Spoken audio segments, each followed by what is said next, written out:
할렐루야. 오늘도 말씀을 깨닫는 지혜와 응답받는 기도의 은총이 우리에게 넘치게 될 줄로 믿습니다. 오늘 우리가 함께 살펴볼 본문은 번제와 소제, 화목제에 이어서 속죄제를 드리는 규례에 대해 설명하고 있습니다.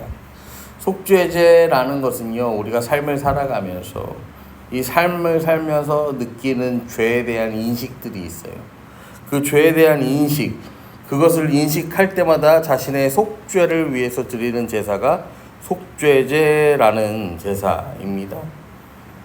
그래서 2절을 보시면은 세번역으로 보면 어떤 사람이 실수로 잘못을 저질러 나 주가 하지 말라고 명한 것을 하나라도 어겼으면 다음과 같이 하여야 한다.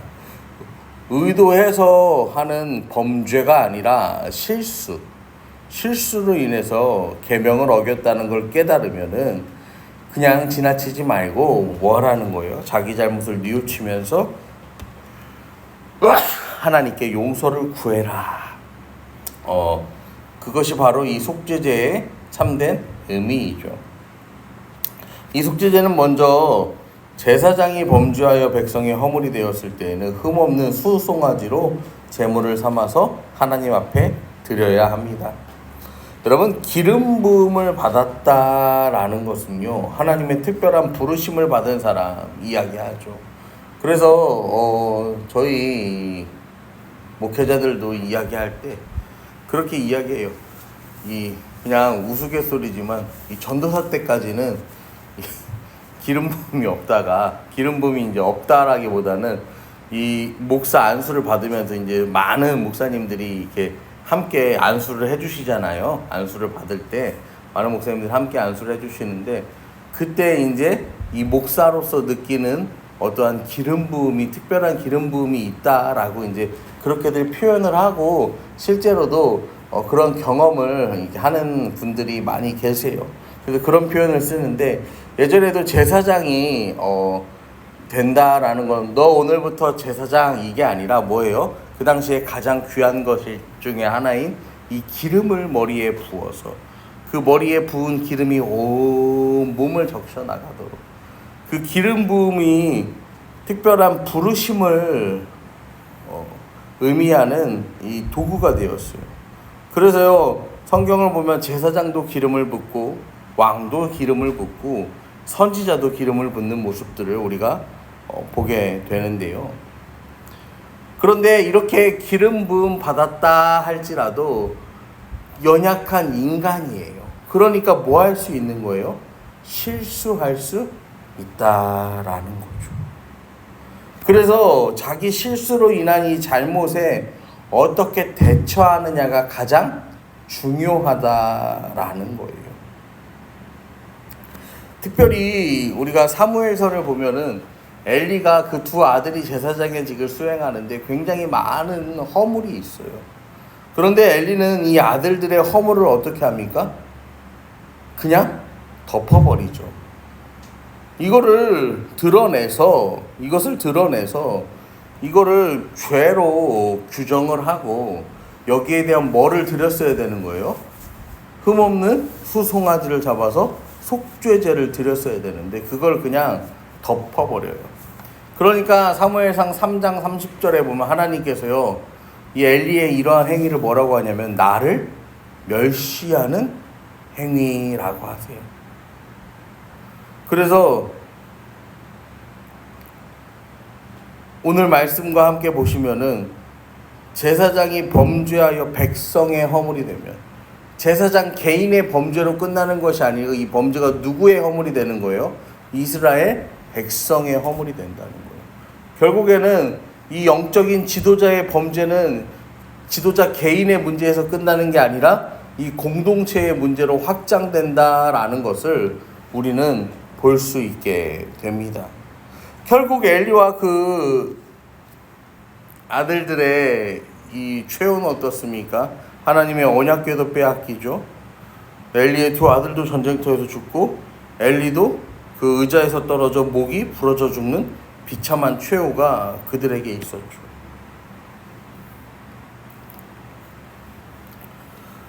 그리고 13절부터 보시면은 이스라엘의 온 회중이 여호와의 계명 중 하나라도 부지 중에 범하여 허물이 있으나 스스로 깨닫지 못하다가 그 범한 죄를 깨달으면 회중은 수송아지를 속죄제로 드릴지니 그것을 회막 앞으로 끌어다가 회중의 장로들이 여호와 앞에서 그 수송아지 머리에 안수하고 그것을 여호와 앞에서 잡을 것이요.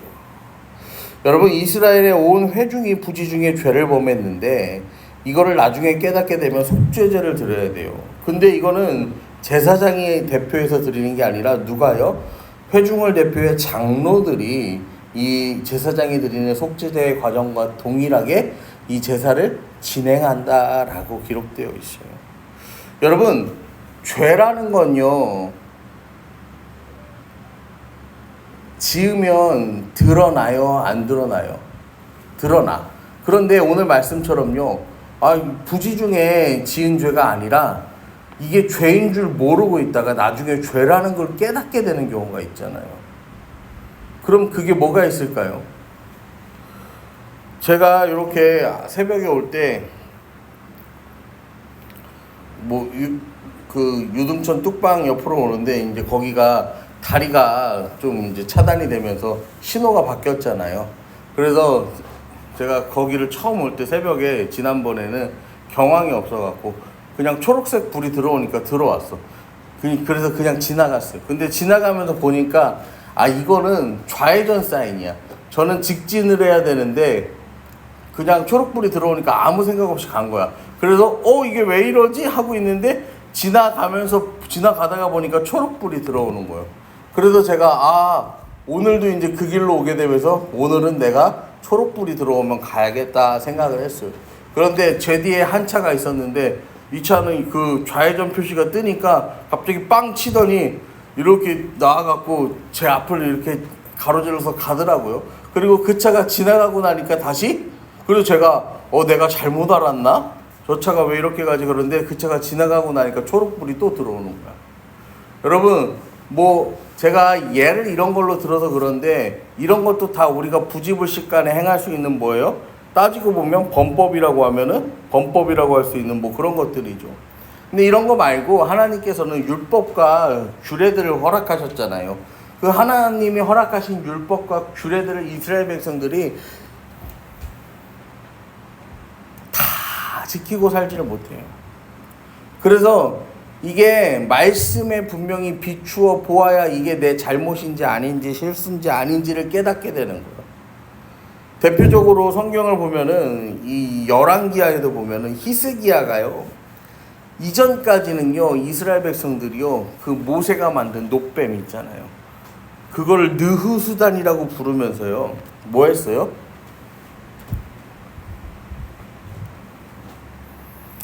거기다 가서 절했어.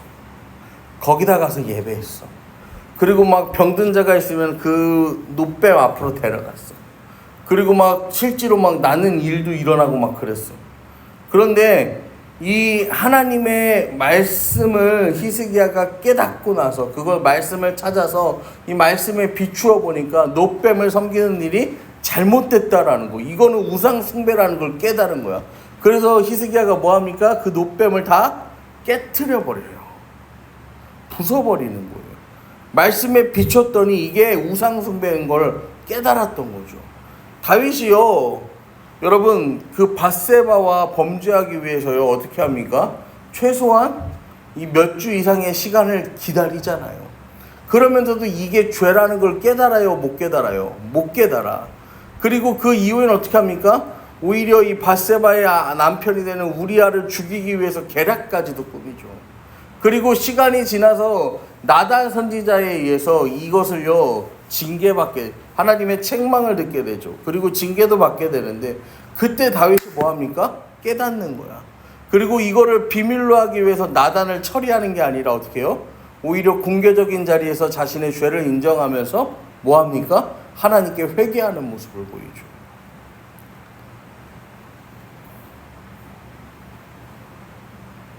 히스기야도 그렇고 다윗도 그렇고 본인이 왕의 자리에 있으면서도 어떻게 했다는 거예요? 하나님 말씀에 비추어 보니까 내가 잘못됐다는 거, 내가 실수하고 있었다는 걸 깨달으니까 바로 뭐 하는 거예요? 돌이켜서 하나님 앞에 나왔다라는 거죠.